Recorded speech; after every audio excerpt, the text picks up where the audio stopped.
समझना है कि एक्चुअल में आपको कैसे साइनॉप्सिस रेडी कर रही है। ठीक है, ये प्रॉपर पूरा एक फॉर्मेट है, टेलीग्राम चैनल में शेयर कर दूंगी। बट इसके एक इम्पॉर्टेंट लाइन मैं आपको शो करने जा रही हूँ जो बहुत ज्यादा इम्पोर्टेंट है। इन सारी चीजों से क्या मतलब, इन सारी चीजों से कोई टॉपिक चूज करना, कैसे बनाना है, ये सब सोचने में बंदों के मतलब पसीने छूट जाते हैं स्टार्टिंग में, जिनके सब कुछ न्यू है।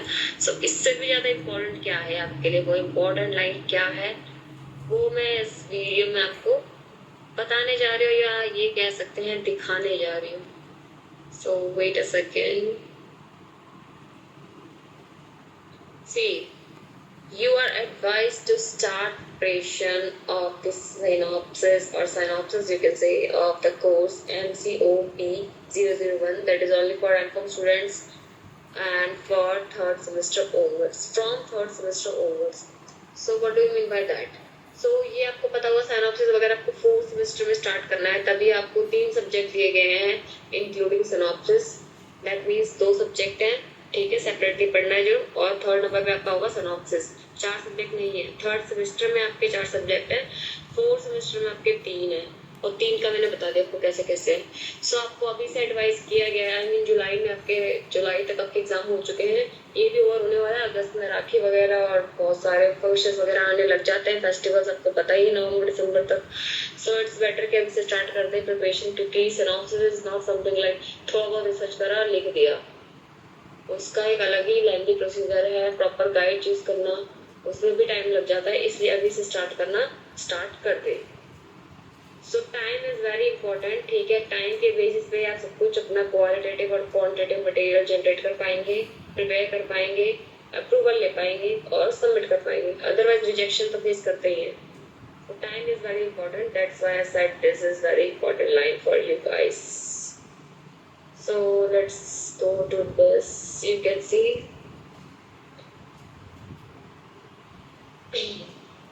स्टार जो एक रुके हैं, ठीक है, मैदान करी ओडीएल के लिए और ओवल वालों के लिए submitted through LMS portal. Submission का बता दिया कैसे आपको करना है, वो आप पर्टिकुलर बाद में जाके जिस भी स्टडी सेंटर आपका है, अलग से भाई उनके जो प्रोफेसर है, लास्ट सेमेस्टर जो भी आपका हेड होगा, ठीक है, आप किसी भी असिस्टेंट प्रोफेसर वगैरह से कंफर्म कर सकते हैं कि प्रॉपर इस कॉलेज का क्या है। सो ये गाइडेंस आपको दी गई है कि प्रोसेस और सबमिशन ऑफ प्रोजेक्ट सिनॉप्सिस क्या है, सर्वे बेस्ड कौन सा मेथड यूज करना है आपको, ठीक है। इसमें आपको प्रॉपर्ली मेंशन करना होता है आपको स्टार्टिंग में सिनॉप्सिस में। जो प्रोजेक्ट रिपोर्टिंग होती है वो अलग चीज है, इसमें डिटेल में आपको मेंशन करना होता है। जैसे इंडेक्स होता है ना, प्रॉपर हेडिंग वाइज बता देते हैं कि इसमें ये चीज इंक्लूड है, उसके बाद डिटेल में आप उसके बारे में पूरी बुक पढ़ते हैं। वैसे आपका सिनॉप्सिस और रिपोर्टिंग है, सिनॉप्सिस तो प्रॉपर हेडिंग बतानी होती है, ठीक है, ये आप कवर करेंगे, ये आपका ऑब्जेक्टिव एजेंडा वगैरह जो भी है, ठीक है, गाइड वगैरह ये सब है। उसके बाद जब रिपोर्टिंग करते हैं उसमें आप डिटेल में बताते हैं और अपना कंक्लूजन वगैरह भी ऐड करते हैं, ठीक है। सो प्रॉपरली आप बताएंगे कौन सा मेथड यूज कर रहे हैं, सैम्पलिंग, नॉन सैम्पलिंग, ये सब आपने पढ़ा होगा सेकंड सेमेस्टर में। सो अब टाइम आ गया उन सब चीज़ों का यूज करने का और उनका एक्चुअल मीनिंग जानने का कि आप कैसे उस चीज को अपना सिनॉप्सिस बनाने में प्रिपरेशन कर सकते हैं, रेडी कर सकते हैं, ठीक है। सिलेक्शन ऑफ गाइड दे दिया गया है। सपोज आपको मालूम है, मैं आपको बता रही हूँ, नॉट एमबीए वालों का, ठीक है। सो एमकॉम वालों का 5 साल का एक्सपीरियंस होना चाहिए, टीचिंग एक्सपीरियंस, ठीक है, जो भी आपका गाइड होगा इन पर्टिकुलर एरिया, दैट इज या कॉमर्स या मैनेजमेंट, ठीक है। मतलब कोई प्रोफेसर है, ठीक है, कोई गाइड है, उसको 5 साल एक्सपीरियंस होना चाहिए टीचिंग, वो भी किस फील्ड में, कॉमर्स में या मैनेजमेंट में, ठीक है। और पीजी टीचिंग एक्सपीरियंस होना चाहिए या फिर प्रोफेशनल होल्डिंग मास्टर डिग्री होनी चाहिए in commerce, allied discipline having a minimum 5 year experience बता दिया इन दैट रेलेवेंट एरिया, ये रहा आपका relevant area. And however if you choose to identify your own guide and the biodata propose guide to be, suppose आपको कोई भी guide नहीं मिला, क्योंकि पर्टिकुलरली एक गाइड का भी रूल होता है, जो भी गाइड सेलेक्ट कर रहे हैं वो भी अपने अंडर सिर्फ 5 स्टूडेंट ले सकता है एक टाइम पे, उससे ज़्यादा नहीं ले सकता है। और वो रीज़न ये है कि आफ्टर गाइडिंग 300 रुपीज़ उनको मिलते हैं, जो भी आप उनका डेटा सीवी वगैरह सबमिट करोगे इनको, लेकिन वाले तुम्हारे गाइड को 300 रुपये देंगे एज पर स्टूडेंट, हर एक स्टूडेंट पे, ठीक है। सो 5 से ज़्यादा स्टूडेंट नहीं होने चाहिए। आपको अपने गाइड से पता करना है कि उनके अंडर कितने वर्क कर रहे हैं या कितने को गाइड कर रहे हो, ठीक है। और इस कोई नहीं मिला तो आपके पास स्कूल टीचर या जो भी एक्सपीरियंस होने चाहिए इन पर्टिकुलर फील्ड, ठीक है, उनको आप गाइड कर सकते हैं, उनको प्रॉपर बायोडाटा अटैच कर सकते हैं with the synopsis for approval. So, students are advised to select the guide who are interested to guide the relevant area and the selected topic as per the eligibility criteria. The project guide also requested strict guidelines for the perspective areas only.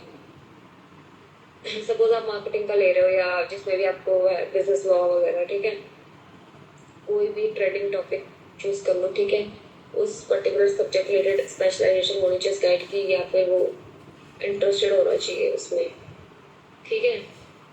तो उनको ही आप higher करें, guide करें, so that आपके higher chances हो approval मिलने में, क्योंकि एक अच्छा गाइड होना भी बहुत बड़ी बात होती है कि आपका to the point on time सबको सबमिट होकर अप्रूवल आ जाए। सो प्रिपरेशन आप दे सकते हैं, सिनॉप्सिस कैसे करना है, रैशनल लिटरेचर रिव्यू, ऑब्जेक्टिव क्या है आपका, ठीक है। मैंने आपको बता दिया मेथोडोलॉजी में कि आपको research design, nature, source of data suppose secondary और प्राइमरी, ऑब्वियसली सेकेंडरी चूज करोगे आप, मेजॉरिटी सेकेंडरी करते हैं क्योंकि डेटा ऑलमोस्ट आपको मिला होता है। कौन सी टेक्निक आप यूज करना चाहते हैं वो सब आपको प्रोवाइड करना पड़ेगा आपके सिनॉप्सिस में।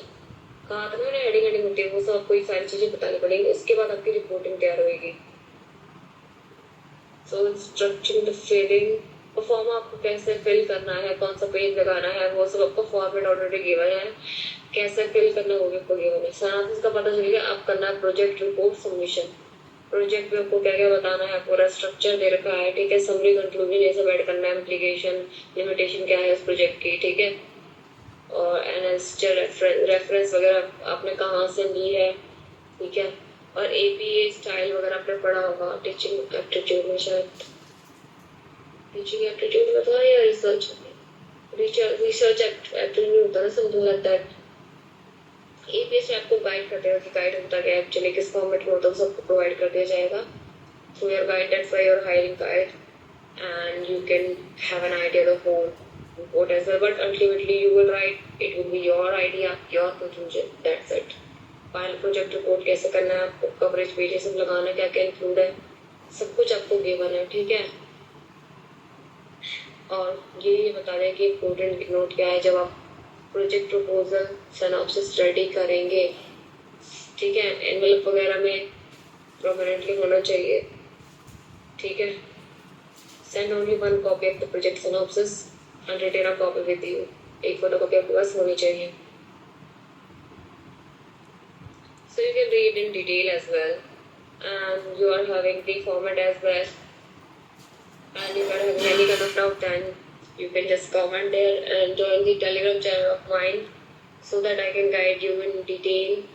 Not in detail, but yeah, you can have an idea how to fill that and do. That's any kind of a format, and instructions is already given above for these kind of formats, and if you're having any doubt you can ask in the comment section as well, and join the Telegram guys. So main चीज मैंने आपको बता दी है guide वगैरह के बारे में, क्या क्या उनके लिमिटेशंस वगैरह है, ठीक है, और ये आपको फॉर्मेट लगाना जरूरी है अपने किसमें, सिनॉप्सिस और रिपोर्ट में।